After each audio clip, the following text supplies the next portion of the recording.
তাহলে কোরআন কি বলছেন? বিসমিল্লাহির রহমানির রহিম। লাম ইয়াকুনিল্লাযীনা কাফারু মিন আহলিল কিতাবি ওয়াল মুশরিকিনা মুনফাক্কিনা হাত্তা তা'তিয়াহুমুল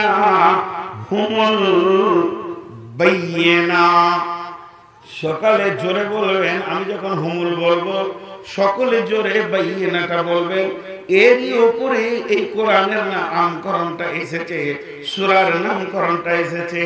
আল্লাহ তাবারাক ওয়া তাআলা বলছেন, লাম ইয়াকুনিল্লাযীনা কাফারু মিন আহলিল কিতাবি ওয়াল মুশরিকিনা ফি মুনফাক্কিনা হাত্তা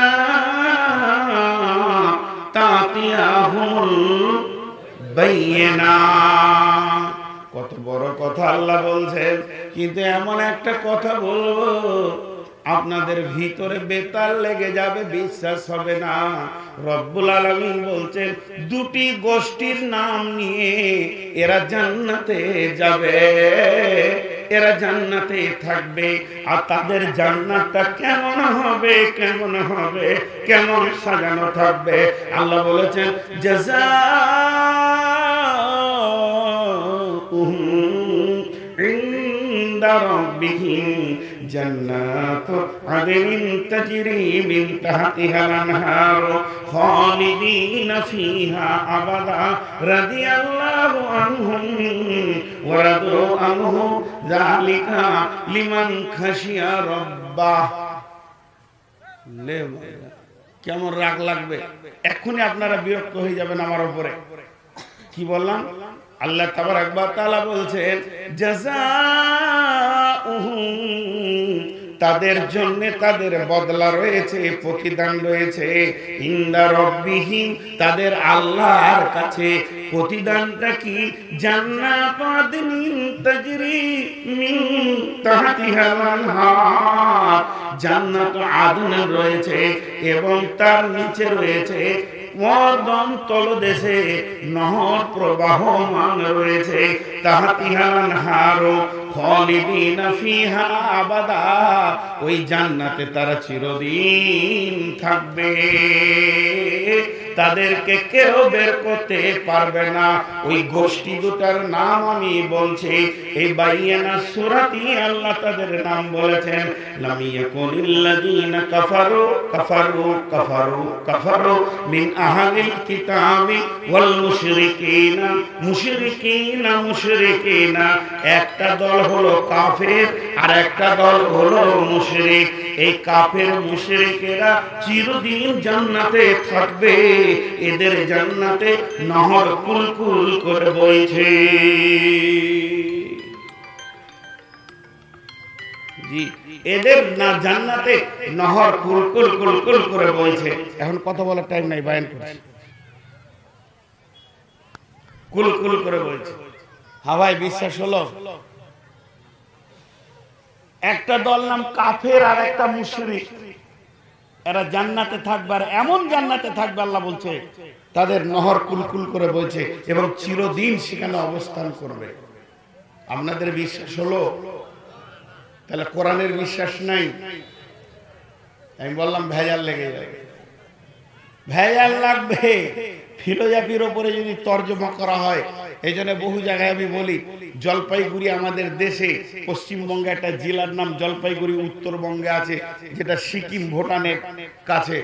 ওখানে আমি একটা জায়গায় জালসায় গিয়ে বলেছিলাম, রাত 1:30 2টোই দিয়েছে, ওদের লিস্ট বিরাট বড়, সব ঘুমাইছে। আচ্ছা, ঘুমানো রুগীকে কি বায়ান করব? রাতের জালসা থেকে আমাকে দিনের জালসা বেশি ভালো লাগে। রাতের জালসাটা এসেছে অন্য জাতির কাছ থেকে, এরা বুঝে না। এর ইতিহাস যদি বলি তো ঘৃণায় রাতে জালসা করবেন না। জি, তো আমি ওখানে জালসা শুরু করেছি উল্টা দিকে। যেমন আজকে আপনাদেরকে বললাম যে কাফের মুশরিকেরা জান্নাতে থাকবে, বিশ্বাস হচ্ছে না, কিন্তু আমি যখন বলবো তখন বলবেন যে হ্যাঁ ঠিকই বলেছেন। ওখানে উল্টো দিকে জালসা কি করেছিলাম, অনেক রাত, মানুষ ঘুমাচ্ছে, কেউ হাই তুলছে, কেউ এমনি করছে, আর এক মুরব্বী আমার সামনেই বসে আছে একবার প্যান্ডেলের গায়ে। ও এখন মেশিন, পান খোয়া মেশিন, যখন তো কাউকে দেখছি ভর্তি আছে, খালি হলারে মাল দিতেই আছে, পান শুনছেও কোথায় শুনে। জি, খুব মুরব্বী। আমি ওই রাতে জালসা দেখলাম, উল্টা দিকে না দিলে এদের ঘুম ভাঙবে না। শুরু করলাম, নামাজ পড়তে হবে না, রোজা রাখতে হবে না, হজ করতে হবে না, যাকাত দিতে হবে না, বেপরদায় থাকো, জেনা করো, ব্যভিচার করো, চুরি করো, মার্ডার করো, সুদ খাও, যার যা মন যাবে তাই করো, মদ খেলে কোনো গুনাহ হবে না, সুদের কোনো গুনাহ নাই, তোমাদের যা মন যাবে তাই করে চলবে। আর একদম নামাজ রোজা করার দরকার নাই। জুয়ো খেলো, তাস খেলো, বেপরদা ঘুরে বেড়াও, মার্ডার করো, ছিনতাই করো, লম্পটি করো, দাগাবাজি করো, খুন খারাপি করে যাও, পৃথিবীর যত তামাশা তোমার মনে আসে করে চলে যাও, একটা ইবাদত করতে হবে না। শুধুমাত্র যদি কেউ আল্লাহর একটা হুকুমকে মেনে নেয়, মাত্র একটা, মাত্র একটা, তো ওই লোকটা জান্নাতুল ফেরদাউসে থাকবে। সব ঘুম ভেঙে গেছে। এমন হুজুর তো জীবনে পাইনি। সব হালাল করে দিল, ইবাদত মাফ করে দিল। মুরব্বী থাকতে না পেরে বলছে, ঠিকই নাকি চাচা? আমাকে বলছে, বলে জি চাচা। বলছে মনে তো হয় না চাচা। বলে হ্যাঁ চাচা, কোরআন বিশ্বাস করেন না? বলে হ্যাঁ করি। বলে কোরআনে আছে, ঠিকই নাকি? আরো জেগে উঠলো। ওর পান চিবানো বন্ধ হয়ে গেছে, স্ট্যাচু। কোন ধরনের কথা? কোথায় আছে বা? সূরা রহমানে আছে। সূরা রহমানে, উফ, এত পরিচিত সূরাটি আল্লাহ ওটা বলেছে? হ্যাঁ বলেছে। বলছে বলে দাও বা। আমি শুরু করলাম, বিসমিল্লাহির রহমানির রহিম। ইয়া মাশারাল জিন্নি ওয়াল ইনসি ইন ইসতাতাতুম আন তানফুযু মিন আকতারিস সামাওয়াতি ওয়াল আরদি ফানফুযু লা তানফুযুনা ইল্লা বিসুলতান। হে জিন ইনসানের দল, তোদের যদি এটা মানতে ভারী লাগে, তোদেরকে যদি এটা বিরক্ত লাগে, তোদেরকে যদি আমার আইন নিতে মন না চায়, তাহলে তোরা একটা আমল কর, বেশি করতে হবে না। আমি আল্লাহর রাজ্য ছেড়ে অন্য আল্লাহর রাজ্যে গিয়ে বাসা বাঁধ। চাচা বলছে কোথায় যাবো বা? আল্লাহ বলে দিয়েছে ক্লিয়ার, আমার আইন মানবে না, আমার দেশের বাইরে চলে যাবে, ভেজাল চুকে যাবে, তোমার সাথে আমার কোনো ঝামেলা নেই। বলছে কোথাও যেতে পারবো না। আল্লাহ চ্যালেঞ্জ দিয়েছে, যেখানেই পা দিবি ওটাই আমার সুলতান, ইল্লা বিস সুলতান। তাহলে আল্লাহর রাজ্যে বাস করতে গেলে আল্লাহর আইন মানতে হবে। আর এটা না মানার একটা সহজ রাস্তা, যে দেশে আল্লাহ নেই সেই দেশে পালিয়ে যেতে হবে। যাবি কোথাও? তো এখন ঘটনা ঠিক ওই রকম, জাহান্নাম মানে মুশরিক কাফের জান্নাতে যাবে। জি চলেন এবার পেছিয়ে যাই।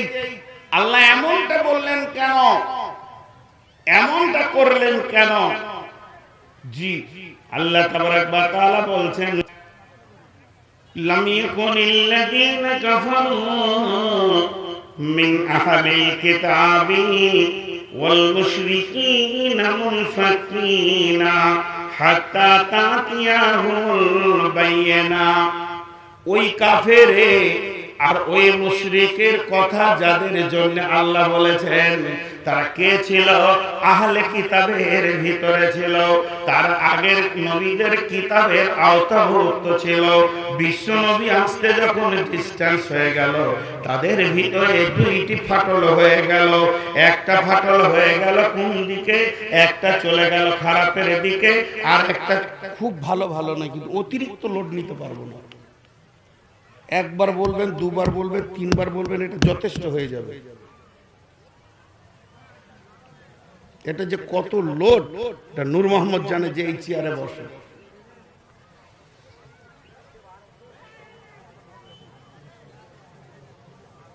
এখনো আয়াতের একটা তাফসীর হলো না, আমার সব আইডিয়া আছে, সব মনে আছে।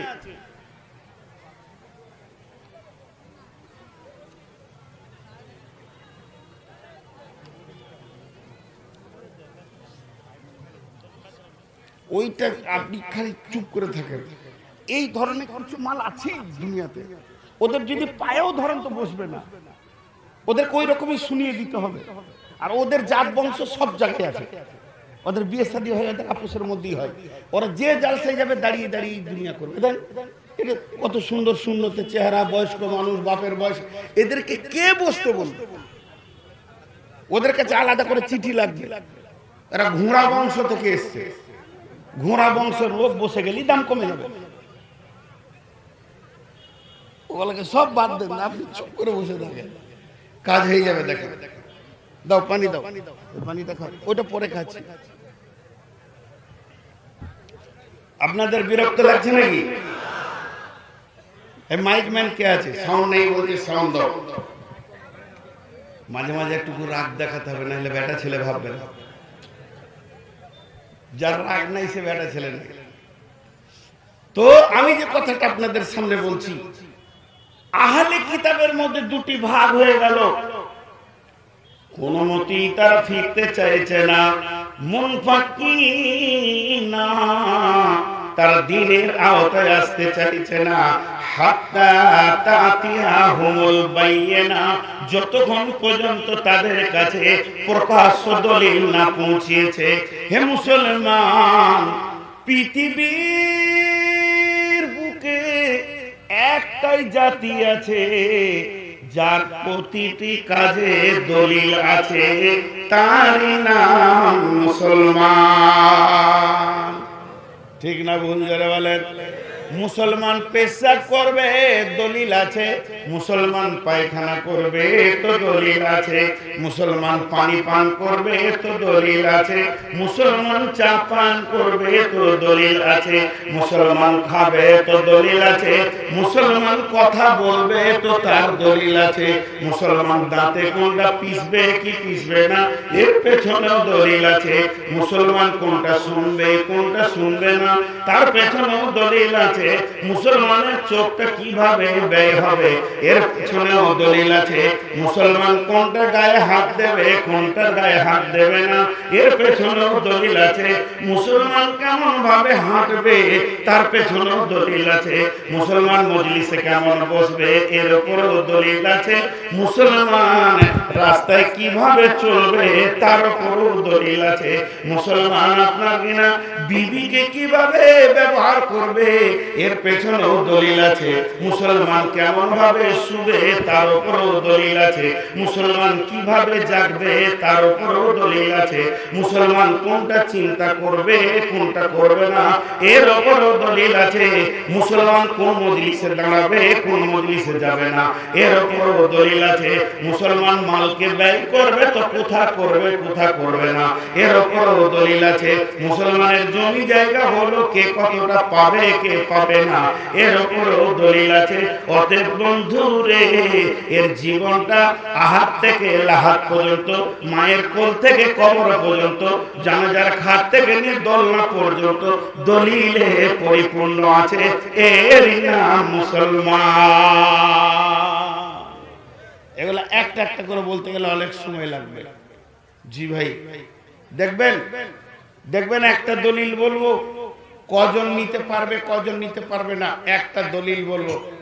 আল্লাহ তাবারক ওয়া তাআলা বলছেন, বিসমিল্লাহির রহমানির রহিম, তাফাসসাহু ফিল মাজালিসি ফাফসাহু ইয়াফসাহিল্লাহু লাকুম। আল্লাহ তাবারক ওয়া তাআলা বলছেন, ও মুসলমান, যখন তুমি কোন মজলিসে যাবে আর ওই মজলিসে গিয়ে যখন তুমি বসবে তো আমার কোরআনটাকে ফলো করে নাও। তাফাসসাহু ফিল মাজালিসি, মজলিসে গিয়ে তুমি যখন বসবে, তাফাসসাহু ফিল সামনের জায়গাটাকে তুমি গ্রহণ করবে, পেছন জায়গাটা তুমি ছেড়ে দেবে। এর জন্য আল্লাহ তোমার দুনিয়া আর আখিরাতে ইজ্জত বাড়াবে। একটা দলিল বললাম, এবার কজন গ্রহণ করবেন কজন করবেন না দেখলেন। যে গ্রহণ করবে এই আয়াতটা তার বডিতে লেগে কিয়ামত পর্যন্ত যাবে, যে এই আমলটা করবেন না তার বডিতে থাকবে। কথাটা বোঝাতে পারলাম? একটা দিলাম, এখন কজন আমল করছে কজন করছে না, এদের দিকে তাকিয়ে দেখেন, এরা আমল করছে করছে না। খালি নাস্তিকদেরকে গাল দেন। জি, এখানে আবার দুটো ভাগ আছে, বেশি কথা আপনাদের সামনে নয়। মুসলমান ওর কাছে কোরআন পৌঁছানোর পর বসে থাকতে পারে না। জি, চলবে আজ ফজর পর্যন্ত। খালি ছাড়লাম কি আর ছাড়লাম 20 মিনিটের মধ্যে। ভাই আপনাদের কি কোরআন মানতে ইচ্ছা যায় না? দেখেন যেটি দাঁড়িয়ে আছেন, এবার এদের দলিলটা দিয়ে দেন। যারা দাঁড়িয়ে আছে মানতে পারলো না এর আগে, বিসমিল্লাহির রহমানির রহিম, ফাযাক্কির ইন্নামা আনতা মুযাক্কির লাস্তা আলাইহিম বিমুসাইতির ইল্লা মান তাওয়াল্লা ওয়া কাফার ফায়ুআযিবুহুল্লাহু আযাবাল আকবার ইন্না ইলাইনা ইয়াবাহুম সুম্মা ইন্না আলাইনা হিসাবাহুম। এইটা যিনি লেখে আমাকে দিয়েছেন, এতগুলো লোক সাক্ষী রেখে বলছি, যিনি লিখে দিয়েছেন ওর উপরে আমি রাগিনি, আল্লাহ আছে, রাগছি এদের উপরে, ওর উপরে রাগিনি। উনি যেটা লিখেছেন যে লোকগুলোকে একটু গুছিয়ে কাছে করে নেন, অন্যায় বলেননি। কিন্তু এরা যে হাদিস মানবে না, আল্লাহ কি বলছেন দেখেন, আল্লাহ কি বলছেন এদের ব্যাপারে। আপনাদেরকে আগে একটা উদাহরণ দিই। মুখ দিয়ে কথা বলা হয়, বডি দিয়ে বলা হয়, বডি দিয়ে কথা বলা হয়, কে বলা হয় না। খালি আমাকে জিজ্ঞেস করেন ভাত খেয়েছেন, আমি বলুন কি বুঝলেন, চা খেয়েছেন কি বুঝলেন। বডি দিয়েও কথা বলা যায়। কোরআন মানেন? আপনারা বললেন জি মানি, কেউ বললো মানি না। বুঝাচ্ছি আর কি। একজন বললো আমি কোরআন মানি না, আর একজন মুখ দিয়ে বললো না, বডি দিয়ে বললো। সেটা কেমন? বুখারী শরীফের একটা আপনাদেরকে হাদিস দিয়ে উদাহরণ দিয়ে দিচ্ছি। ইমাম বুখারী আলাইহি রাহমা বলছেন যে আজানের উত্তর যদি কেউ দেয়, আল্লাহ রসুল বলেছেন আজান দিয়ে ও যে নেকিটা পাবে, উত্তর দেনেওয়ালা সেই নেকিটাই। কথাটা বোঝাতে পারলাম? এখন মসজিদ আজান হচ্ছে, আল্লাহু আকবার আল্লাহু আকবার, আমি পেছনে পেছনে উত্তর দিচ্ছি আল্লাহু আকবার আল্লাহু আকবার, অথচ চায়ের দোকানে বসে আছি, আমার নিয়ত আছে চাটা খেয়ে নি, 5 মিনিট পর গিয়ে আমি জামাটা ধরে নিব, নামাজি আমি, তাহলে আমি উত্তর দিলাম। এর জন্য আজান যে দিল, যে সওয়াবটা পাবে, যে ইজ্জতটা পাবে, আমি ওই ইজ্জতটা পেয়ে গেলাম। কিন্তু একজন মুখে বলল না আল্লাহু আকবার আল্লাহু আকবার, ওর সঙ্গে উত্তর দিল না, আশহাদু আল্লা ইলাহা ইল্লাল্লাহ বলল না, আশহাদু আন্না মুহাম্মাদুর রাসূলুল্লাহ বলল না, ও বডি দিয়ে উত্তর দিল। একটা হলো মুখের উত্তর আর একটা হলো দেহের উত্তর। যে দেহ দিয়ে উত্তর দেবে সেও নেকি পাবে। তাহলে দেহ দিয়ে উত্তরটা কেমন? যখনই মসজিদে আজান পড়ে গেছে, কেই কইল তুমি আবার নতুন ড্রাইভারি করতে এলে নাকি? ভালো যেমন ছিল ওরকম করো, তোমার মাইক খেয়ে নিব আমি। ইকো করে দিলে একটা কথা মানুষ বুঝতে পারবে না। ভাইরা আমার, আমি জবান দিয়ে উত্তর দিলে নেকি পেলাম, মুয়াজ্জিন আজান দিল সেও নেকি পেল। কিন্তু আমার পাশে আমার হাজী আব্দুল মাজিদ ভাই বসেছিলেন, তিনিও চায়ের দোকানে বসেছিলেন, উনি জবান দিয়ে উত্তর দিলেন না। যে আজান শুরু হলো, উঠে মসজিদের দিকে উজু করতে চলে গেল। বিশ্বনবী বলছে এও আজানের উত্তর দিল, আজান যা চাইছিল তা পুরা করতে শুরু করে দিল। অতএব এই লোকটাও আজানের নেকিটা পেয়ে যাবে। ও বলছে আমি মুখ দিয়ে বলবো না, বডি দিয়ে দেখিয়ে দিব। ডেকেছে আল্লাহ, চলে যাব মসজিদে, তাহলে এও আজানের উত্তর দিল। এখন একটা লোক বলছে কোরআন মানি না, বুঝানোর জন্য বলছে, আপনারা বলেন কোরআন মানি না। এ কি দিয়ে বললো? মুখ দিয়ে। কি দিয়ে বললো? মুখ দিয়ে। আর যে লোকগুলো বসতে পারলো না, এটা কি দিয়ে বললো? বডি দিয়ে। কোরআন মানি না। কারণ আমি এখন কোরআন বললাম, আর বলার সঙ্গে সঙ্গে যারা উঠে আসলো, এর নাম বাইয়ে না। আমি আজকে এটা আমার বক্তব্য, আমি কাউকে ইনসাল্ট করছি না। কারণ যখনই তাদের কাছে হাত্তা তাতিয়া হুমুল বাইয়েনা। আল্লাহ তাবারক ওয়া তাআলা বলছে তারা অসঙ্গত ছিল, তাদের চলাফেরা খারাপ ছিল। ওই মুশরিক কাফেরগুলো তারা দ্বীনকে মানতে পারেনি, কিন্তু যখনই তাদের কাছে এসে বাইয়েনা পৌঁছিয়েছে সঙ্গে সঙ্গে গ্রহণ করেছে।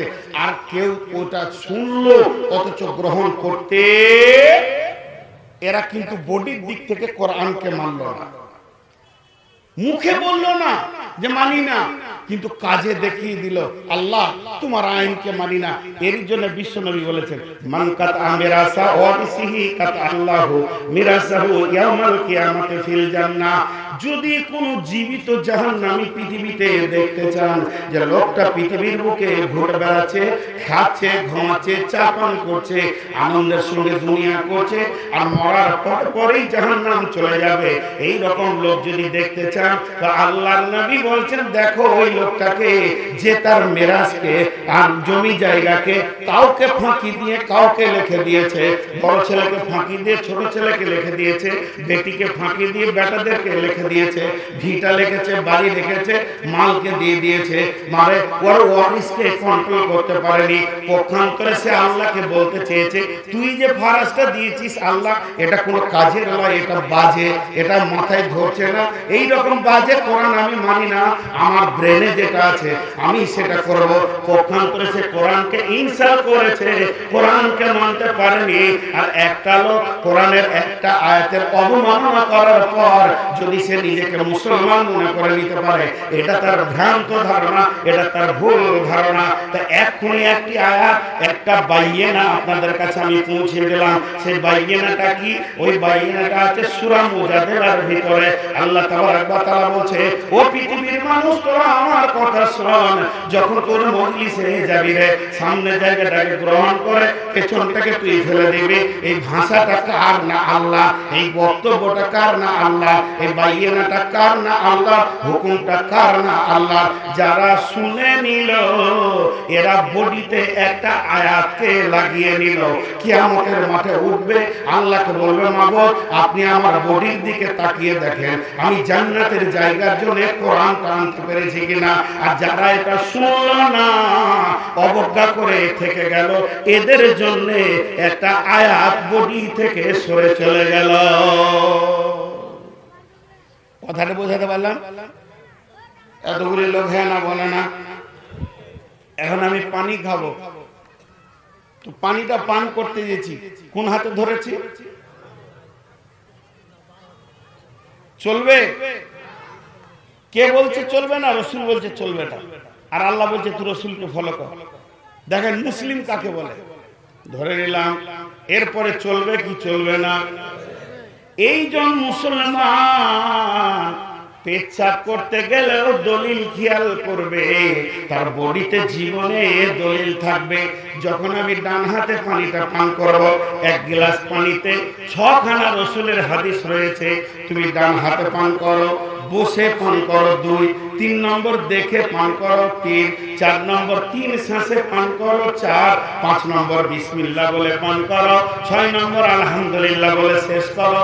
আমি আমার জীবনে 1 গ্লাস পানি খাবো, বিশ্ব নবীকে 6 বার বডিতে আনবো।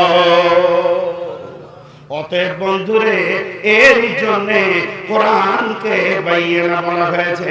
আল্লাহ তাবারক ওয়া তাআলা বলছেন তোরা বাইয়েনাকে গ্রহণ করে নে। হাজি আপনাদের বায়ানটা খারাপ লাগছে? আমি আপনাদের সঙ্গে কোনোদিন ওয়াদা খেলাপ করেছি? যত জায়গায় এসেছি করেছি। এবছর হয়ে যেত, কারণ ইনশাআল্লাহ মুসলমান যখন ওয়াদা করবে তো ইনশাআল্লাহ বলবে। অনেকবার আমি চেয়ারম্যান ভাইকেও বলেছি, আবু বাকারকেও বলেছি, হয়তোবা আমি পৌঁছাতে পারবো না, কিন্তু আল্লাহ পৌঁছিয়ে দিয়েছেন। যে কথাটা আপনাদের সঙ্গে আমি বলতে চাইছি সেটা হচ্ছে এই কোরআন আমাদের বেঁচে থাকার দলিল, এটা মাথায় রাখতে হবে। আর এই কোরআন যতদিন আছে মুসলমান মানুষের মতো বেঁচে থাকবে, তার একটা রাস্তা আছে। আর কোরআন যেদিন বিলুপ্ত হয়ে যাবে সেদিন এরা আর মুসলমান থাকবে না, গরু ছাগলের থেকে নিচে চলে যাবে। এখন এই পর্যন্ত বায়ানটাকে স্টপ করে দিলাম, বন্ধ বন্ধ বায়ান।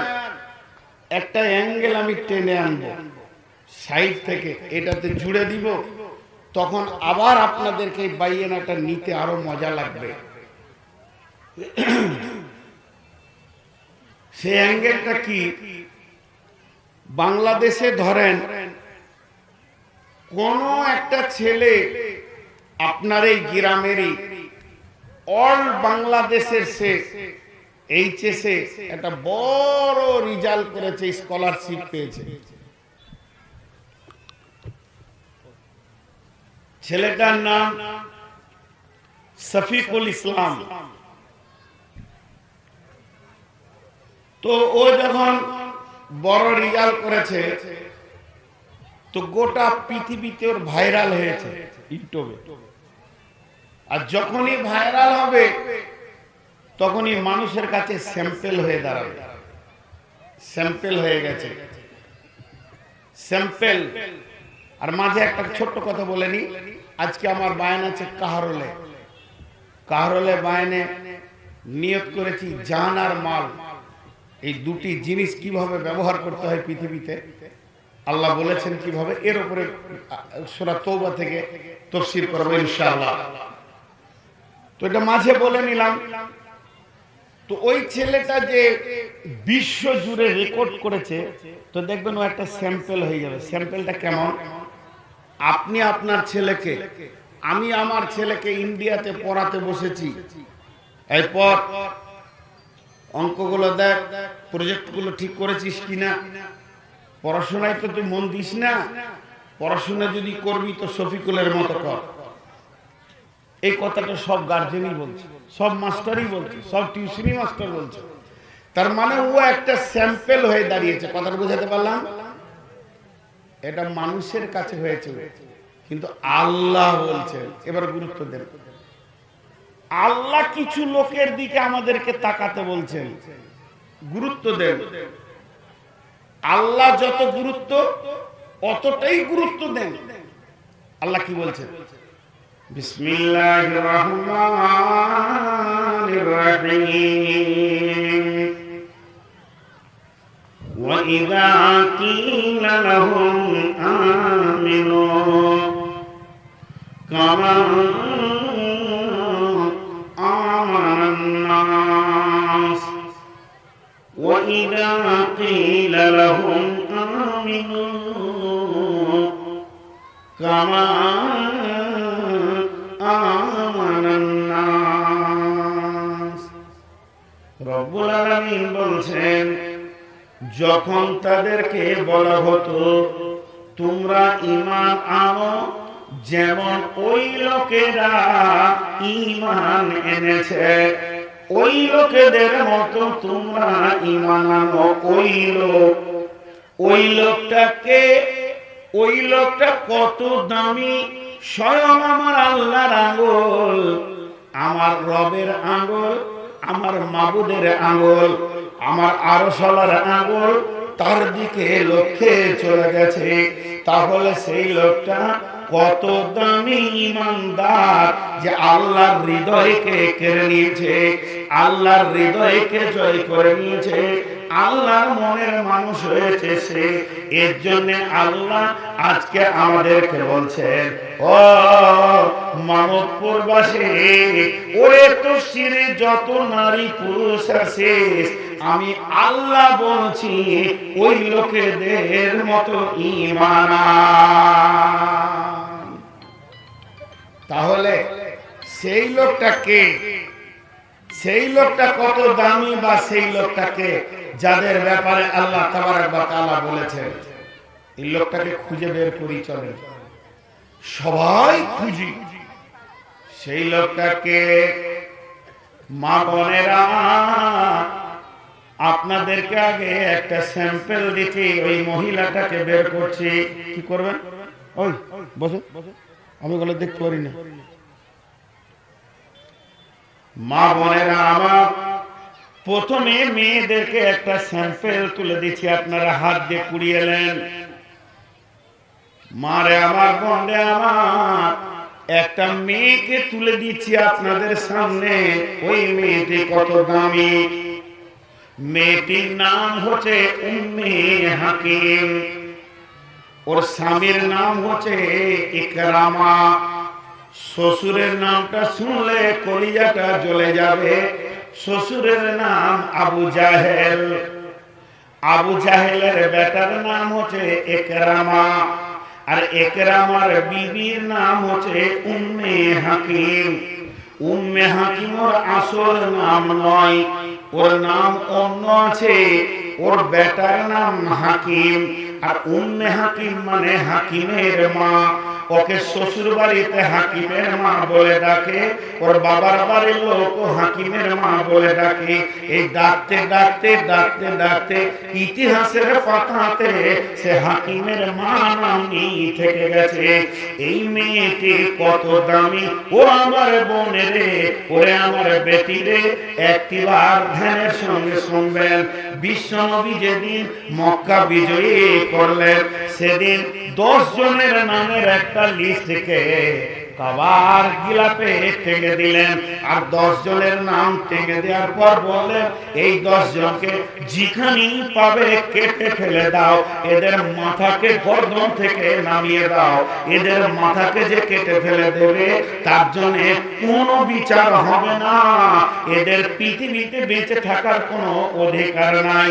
এইরকম 10 জনের নাম দিয়েছে।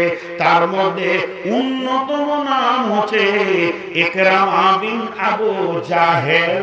আবু জাহেলের বেটা ইকরামার গর্দন রাখিও না, মাথাকে গর্দনে রাখিও না। এটা যখন সে শুনতে পেল তো মক্কা ছেড়ে দিয়ে পাহাড়ে আনাচে কানাচে লুকিয়ে থাকতে লাগলো। বেশ কিছুদিন পর ইকরামা করলো কি, মক্কা ছেড়ে পালিয়ে চলে গেল। মেয়েটা কি করলো? মেয়েটা আস্তে আস্তে আস্তে আস্তে রসুলের কাছে গেলেন। ও কালেমা পড়ে নিয়েছে মক্কা বিজয়ের পর, ঈমান এনেছে। মা বাপ যদিও মেয়ে ছেলে কত মজবুত দেখেন, নবীজিকে বলছেন, ইয়া রাসূলুল্লাহ আমি তো বিধবার নামান্ত, বিধবা হয়েই গেছি। আপনি যেখানে ওর গর্দনের ফয়সালা দিয়েছেন, ও আর পৃথিবীতে থাকবে না, তো আমি চলেই যাব দুনিয়া থেকে। এই কথা বললো। যে বলছে রাসূলুল্লাহ ওর সাজাটাকে নিয়ে দ্বিতীয় বিবেচনা করা যাবে না? না, ইসলামের বড় দুশমন, দ্বিতীয় বিবেচনা করা যাবে না। তখন বললেন, ইয়া রাসূলুল্লাহ তাহলে কিছুদিন মুলতবি ঘোষণা করে দেয়া হোক, কিছুদিনের জন্য মহলাত দেয়া হোক, বিরতি দেয়া হোক। আমি আমার স্বামীর ব্যাপারটা চিন্তা করি। কত মজবুত মেয়ে। বিশ্ব নবী বললেন, উম্মে হাকিম রে, তোমার এই কথাটা মানার মতো কিছুদিনের মুলতবি ঘোষণা দেওয়া হলো। যাও তুমি তোমার স্বামীর ব্যাপারে চিন্তা করো। এবার উম্মে হাকিম স্বামীকে খোঁজ করতে বের হয়ে চলে গেলেন। একদিন দুদিন নয়, 1 মাস 2 মাস নয়, খুঁজেই পায় না, টেলিফোন নাই যে কোথায় আছে বলবে। খুঁজতে খুঁজতে মহিলাটা সামনে গিয়ে পৌঁছে গেছে। স্বামী যখন পৌঁছালো, এরকম বাজারে বলছে, ইকরামা আছো? ইকরামা, স্বামীর নাম ধরে ডাকছে। বাজারের লোক ভিড় করলো, কি ব্যাপার? বলে বিদেশি কোন লোক আপনাদের এখানে আছে? বলে আছে। এই পটিতে যাও, দেখতে পাবে। গিয়ে দেখছে স্বামী। বলছে, স্বামী আবার ফেরত চলেন, দেশে চলেন। বিবিকে তখন বলছে, ইকরামা খেপি রে, এখানে আছি তো বেঁচে আছি, 2 বার দেখতে পাবি। আর মক্কায় চলে গেলে গর্দন চলে যাবে, যে মুহাম্মদের আইন রে, ওখানে কোনো কনসিডার চলবে না। বিধায় আমাকে নিয়ে তুই বিধবা হয়ে যাস না। স্ত্রী উত্তরে বলছে, পৃথিবীর কোন বিবি চাই না যে তার স্বামী মরে যাক। আমি মরার জন্য না নিনি, তোমার জন্য বিরতি দিয়েছি, মুলতবি দিয়ে তোমাকে আগিয়ে নিতে এসেছি। দুইজন স্বামী স্ত্রী হাঁটতে শুরু করলো। চলতে চলতে চলতে চলতে পূর্ব সূর্য উঠতে উঠতে পশ্চিমে ঢলে গিয়ে যখন ডুবে গেল, তখন ইকরামা তার বিবিকে বলছে, বিবি রে, অনেক ক্লান্ত হয়েছি, এবার বিছানা লাগাও। এবার একটা চাদরকে ঝেড়ে বিছানা করলো, সামান্য ফাঁক রেখে এক দু হাত পরে আর একটা বিছানা লাগাচ্ছে। তখন ইকরামা বলছে, স্বামী স্ত্রী কি আলাদা বিছানায় শোয় রে? কতদিন দেখা নাই, কত টেনশনে বিদেশে ঘোরাঘুরি করছি, কত ভালোবাসা, কত কথা, কত গল্প, কত প্রেম বিনিময় হবে রে, একটা বিছানা বাদ দিয়ে কেন আলাদা বিছানায় তুই যাচ্ছিস? বিবি তখন বলতে, স্বামী আমার, তুমি আমার স্বামী, আমি তোমার বিবি, এ কথাটা বড় সত্য, কিন্তু আমার গায়ে দলিল চেপে গেছে, আমার গায়ে কোরআন চেপে গেছে। আমি কোরআনকে গ্রহণ করে নিয়েছি, আমি কালেমা পড়ে নিয়েছি, আমি বায়াত হয়ে গেছি, আমি রাসূলের হাতে হাত দিয়ে দ্বীন কবুল করেছি, আমি একজন মুসলিমা মেয়ে, আমি একজন মুসলিমা মেয়ে। আমার কাছে কোনোদিন একটা মুশরিক ছেলে আসতে পারে না, আমার গায়ে হাত দিতে পারে না, তার জন্য এটা হালাল হবে না। তোমাকে আমি নিয়ে চলে যাব বিশ্ব নবীর কাছে, তুমি নবীজির কাছে গিয়ে হাতে হাত দিয়ে যখন কালেমা পড়ে নেবে, তোমাতে আমাতে মক্কার মাটিতে আবার নতুন বাসর ঘর সাজিয়ে নেব। তখন কত কথা হবে, কত আনন্দ হবে, কত প্রেম নিবেদন হবে, কত ভালোবাসার কথা চলবে। তাহলে মা আমার, বোন আমার, একটা মেয়ের ঈমান দেখেন কত মজবুত। তারা দুজনের সম্পর্কে স্বামী স্ত্রী, তারা রয়েছে বিদেশে, তাদেরকে এক জায়গায় থাকলে কেউ ধরার নাই, বলার নাই। তারপরে সামান্য মাত্র দলিলকে গ্রহণ করার জন্য একজন স্ত্রী একটা স্বামীকে কাছে আসতে দিল না। তাহলে সে যেদিন কালেমা পড়েছে, পরের দিন থেকে আমলের ময়দানে নেমে গেছে। আমার আল্লাহ বলছেন, ও বিশ্ববাসী, ঈমান আনবি তো ওদের মতো আয়। বুঝে আসলো?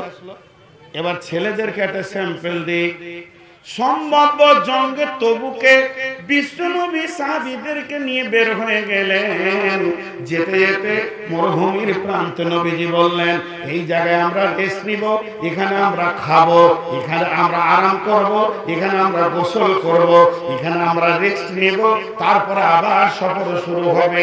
সাহাবীরা কেউ তাবু টানতে শুরু করে দিলেন, কেউ চুলো বানাতে শুরু করলেন, কেউ হাঁড়ি ধুতে শুরু করলেন, কেউ শাকসবজি ব্যবস্থা করতে শুরু করলেন। চারিদিক থেকে যেন রান্না খাওয়ার বিরতি ঘোষণা হয়ে গেছে, উজু গোসলে ব্যস্ত রয়েছে। এমন সময় সাহাবীরা একটা জঙ্গল থেকে গাধাকে ধরে নিয়ে এসে গাধাটাকে তারা জবাই করলো, জবাই করে পিস পিস করে তাকে গোশতের পরিণত করলো। এরপরে তাকে হাঁড়িতে দিয়েছে, পরিমাণ মতো মশলা দিয়েছে। এদিকে লকড়ির জাল চলছে, মাংস যেন ঠকবক করে ফুটছে, কেউ জাল দিচ্ছে, কেউ নাচছে, কেউ যেন সেটাকে নাচছে, আবার কেউ থালা ধরে দাঁড়িয়ে আছে। আর তো মাত্র 5 মিনিট, মাংস তো হয়ে গেছে, নরম তো হয়ে গেছে, এবার এক দু পিস খাবো, স্বাদ গ্রহণ করব, আনন্দ করব, আল্লাহর দেওয়া নিয়ামত আমরা গ্রহণ করব। এই অবস্থায় দাঁড়িয়ে রয়েছে। এমন সময় বাইয়েনা এসে হাজির হয়ে গেল, দলিল চলে আসলো। বিশ্ব নবীর কাছে জিবরাইল আমিন দুইটা কথা বলে দিয়ে চলে গেলেন। আল্লাহর নবী একজন সাহাবীকে ডেকে বললেন, এখনই এই দুটি কথাকে এলান করে দাও। আল্লাহর নবীর কথা শুনে সাহাবীরা একজন বলতে লাগলো, লোক সকল তোমরা কান করে শুনে নাও, এখনই এই মুহূর্তে এখনই দুইটি জিনিসকে হারাম ঘোষণা করা হয়েছে। একটা হলো গাধার মাংস হারাম, আর দ্বিতীয় হলো নিকাহি মোতা হারাম। যাদের কাছে কন্ট্যাক্টে বিবি আছে, এগুলো তাদের বাপ ভাইয়ের ঘরে পাঠিয়ে দাও, নচে তোমরা মোহর না দিয়ে চিরতরের সঙ্গী বানিয়ে নাও, কন্ট্রাক্টে বিরিয়ার রাখা যাবে না, এটা হারাম ঘোষণা হলো। আর যে গাধাটা তোমরা জবাই করে খাচ্ছ, এই গাধার মাংসকে চিরদিনের জন্য হারাম ঘোষণা হয়ে গেল। মাত্র 2 মিনিট পরে হাঁড়ি নামবে, আর এই অবস্থায় হারাম ঘোষণা হয়ে গেল। যে লোকটি জাল ফেলছিল হাত সে বন্ধ করে দিল, যার হাতে থালা ছিল হাতে থালা পড়ে গেল, যে লোকটা না ছিল সে লোকটি ছেড়ে দিল। এরপরে চিন্তা করছে কি করবি, ওরা ওই মাংসটাকে এরকম টানতে টানতে একটু হাঁড়িটা নিয়ে এসে হর করে ওই চুলোতেই ঢেলে দিল। হারাম ঘোষণা হলো, আর চিখে দেখলো না। আর বর্তমানে মুসলমান জন্ম থেকে জানে সুদ হারাম, এখন এই জালসা শোনার পরে বাড়িতে গিয়ে সুদের হিসাবটা নিয়ে বসবে। আল্লাহ তাবারক ওয়া তাআলা বলছেন, ঈমান আনবি তো ওদের মতো আন। ওদেরকে আমি পছন্দ করেছি, ওদের কাছে বাইয়ানা পৌঁছে গেছে, ওদের কাছে দলিল পৌঁছেছে, সঙ্গে সঙ্গে ওরা গ্রহণ করে নিয়েছে। ওদের ঈমান ছাড়া আর কারো ঈমান আমার পছন্দ নয়। এর থেকে আঙুল তুলেছেন তারা, এক কথায় হলো সাহাবা রাদিয়াল্লাহু মাজমাইন। সেই লোকগুলিকে জোরে বলেন সাহাবা। সকলে বলবেন। আল্লাহ তাবারক ওয়া তাআলা বলছেন, ওয়াইদা কিনা লাহুম আমিনু কামা আমানান নাস, তোরা যদি ঈমান আনবি তো ওই লোকেদের মতো নিয়ে আয়। তাহলে সেই লোকগুলিকে তারা হলেন সাহাবা। এতগুলো লোক কেন বসে আছেন? তারা হলেন সাহাবা রাদিয়াল্লাহু তাআলা আনহু। এরা এমন দামি ছিলেন। এবার ওই যে আমি বলেছি কাফের মুশরিকেরা জান্নাতে যাবে, বন্ধুরে সেই কাফের গুলিকে আর সেই মুশরিক গুলিকে আল্লাহ তাবারক ওয়া তাআলা বলছেন, কোন সাহাবীটা মুশরিক ছিল না আপনি বলেন? আবু বকর মুশরিক, তার বাপ মুশরিক, তার মা মুশরিক। আবু হুরায়রা মুশরিক, আবু হুরায়রার মা মুশরিকা। আরবের ভিতরে সবথেকে বড় সুদারুটার নাম বলেন, সে হলো হযরতে আব্বাস রাদিয়াল্লাহু তাআলা আনহু। এত বড় সুদারু আর পৃথিবীর বুকে কেউ ছিল না। শুধু তাই নয়, সৌদির বুকে সবথেকে বড় মদের ভাটি কার বাড়িতে ছিল? হযরতে আব্দুর রহমান ইবনে আওফের বাড়িতে ছিল। কার বাড়িতে নাচ গান চলতো? তার হচ্ছে হযরতে আলীর বাড়িতে নাচ গানের ব্যবস্থা করেছে। এই রকম ধরনের মিজাজের মানুষ, এই রকম গুনাহগার মানুষ, এই রকম মুশরিক মানুষ, কাফের মানুষ, তারা যখন বাইয়ানাকে গ্রহণ করতে শুরু করলো, এরাই পৃথিবীতে রাদিয়াল্লাহু আনহু হয়ে গেল। বুঝে আসলো? এরাই জান্নাতি। এবার চলেন ওই বাজারে হাটে ঘাটে একটা জিনিস দেখেছেন, এরকম পাইপ করে ম্যাজিক দেখায়, এইদিকে সাদা রুমাল ভরবে, এইদিকে নীল বের হবে। দেখায় কি দেখাই না? তো আল্লাহ তাবারক ওয়া তাআলা বলতে চাইছেন, এই যে বাইয়ানাটা তোদের সামনে আমি যে দলিলটাকে দিয়েছি, আমি যে ম্যাজিকের মেশিনটা বানিয়েছি, এর ভিতরে কি অস্ত্র আছে তোরা জানিস কি? যত মুশরিক, কাফের, বেঈমান, লম্পট, সুদারু, যত মাতাল এর কাছে আসবে, এর ভিতরে একটি রাস্তা আছে। সেই রাস্তায় যখন ঢুকবে, একটা একটা করে দলিল দিতে দিতে যখন শেষ দিকে সে বের হবে, তো জান্নাতি হয়ে বের হবে। এই জন্য সূরাটা শুরু করেছে বাইয়ানা সূরাটা কাফের মুশরিককে দিয়ে, আর শেষ করেছে জান্নাতি বলে। আল্লাহ তাবারক ওয়া তাআলা বলছেন, কেন তারা জান্নাতি হলো? যালিকা লিমান খাশিয়া রাব্বা, তাদের ভিতরে আল্লাহর ভয় কাজ করেছে এবং তাদেরকে আল্লাহর ভয় ধীরে ধীরে নিয়ে গিয়ে একটা সুন্দর সোনালী জগতে পৌঁছে দিয়েছে। একটা কথা আপনাদেরকে বলবো, বুঝার চেষ্টা করবেন। আল্লাহ তাবারক ওয়া তাআলা বলছেন, রাসূলুম মিনাল্লাহি ইয়াতলু সুহুফাম মুতাহহারা, তাদের কাছে আল্লাহর তরফ থেকে রাসূল পাঠানো হলো এবং তাদের কাছে পবিত্র সহিফা দেওয়া হলো। সহিফার কিতাবের পার্থক্য কি? সহিফার কিতাবের পার্থক্যটা ভালো করে শুনবেন। যখন আপনার কাছে একটা কাগজ আসবে তার নাম হবে চিঠি। কেউ যদি এক পাতা লিখে দেয় এর নাম হবে চিঠি, দু পাতা লিখে দেয় এর নাম হবে চিঠি। কেউ যদি এত মোটা একটা ধরিয়ে দেয় ওর নাম হয়ে যাবে কিতাব। এর জন্য কোরআনের নাম তানজিল। তানজিল মানে হচ্ছে অবতরণ হয়েছে, নাজিল করা হয়েছে। কেন কেন গোটা কোরআনটা একবারে আসমান থেকে নেমে আসেনি, বরং যখন যেমন প্রয়োজন তখন সেই রকম নাজিল হয়েছে এবং মানুষকে ধীরে ধীরে সাহায্য করেছে, সাইজ করে তাদেরকে জান্নাতি বানিয়েছে। মিস্ত্রিটার নাম হলো নবী মুহাম্মদুর রাসূলুল্লাহ সাল্লাল্লাহু আলাইহি ওয়াসাল্লাম। জি, এখন একটা উদাহরণ দিব। আমার উদাহরণটা মন দিয়ে শুনেন। প্রথমে গাছ, তারপরে কাঠ, তারপরে খাট।